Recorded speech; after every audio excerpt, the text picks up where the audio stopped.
Hello, welcome back guys. তো সকলোৰে খবৰ ভাল বহু দিনৰ মূৰত এটা নতুন ভিডিঅ'ৰ লগত আহি গলো। তো যোৱাকালি আছিল মাঘ বিহুৰ 1 তাৰিখ আৰু মাঘ বিহুৰ 1 তাৰিখে হাজোত উদযাপন কৰা হৈছে মণিকুট উৎসৱ আৰু সমন্বয় শোভাযাত্ৰা। তো আপোনালোকে ভিডিঅ'টো চাই থাকক। তো মণিকুট উৎসৱ আৰু সমন্বয় শোভাযাত্ৰা মানেনো কি? সমন্বয় শোভাযাত্ৰা মানে কি আপোনালোকে ভিডিঅ'টো চালে গম পাব ভিডিঅ'টোত কি আছে। যদি ভিডিঅ'টো স্কিপ কৰে তেনেহ'লে আপোনালোকে বুজি নাপাব আৰু যদি ভিডিঅ'টো সম্পূৰ্ণৰূপে চাই তেনেহ'লে আপোনালোকে গম পাব যে সমন্বয় শোভাযাত্ৰা মানে কি। তো ভিডিঅ'টো চাই থাকক। তো ভিডিঅ'টো এবাৰ চাই লওক। চাই থাকক নহয়, চাই লওক।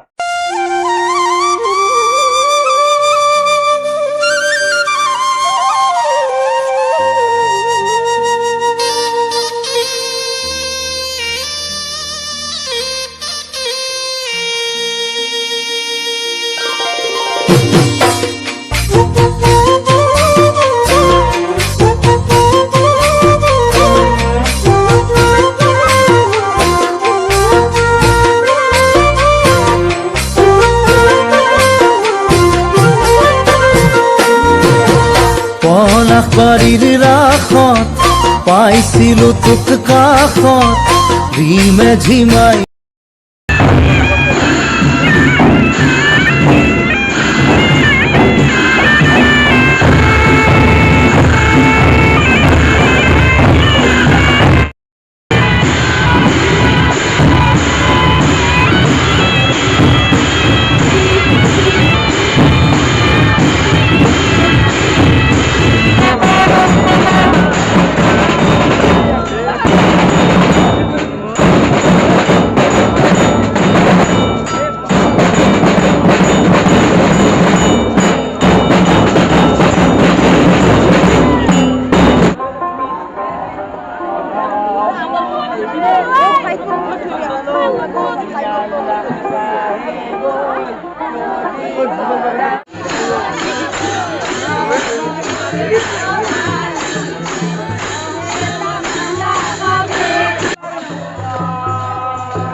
থুলমূলকৈ যিখিনি আপোনালোকক দেখুৱালোঁ এইখিনি আছিল হাজোৰ মণিকূট উৎসৱ আৰু সমন্বয় শোভাযাত্ৰাৰ এটা সৰু ভিডিঅ'। যদি ভিডিঅ'টো চাই ভাল পালে তেনেহ'লে লাইক কমেণ্ট শ্বেয়াৰ ছাবস্ক্ৰাইব সকলোবোৰ কৰি দিব। আৰু লগতে যদি কিবা ভুল হৈছে তেনেহ'লে আপোনালোকে নিশ্চয় কমেণ্ট বক্সত গৈ সকলোবোৰ কথা আমাক জনাই দিব। তো আজিলৈ এইখিনিয়ে আছিল। লগ পাম এটা নতুন ঠাইত নতুন জেগাৰ লগত। Bye bye.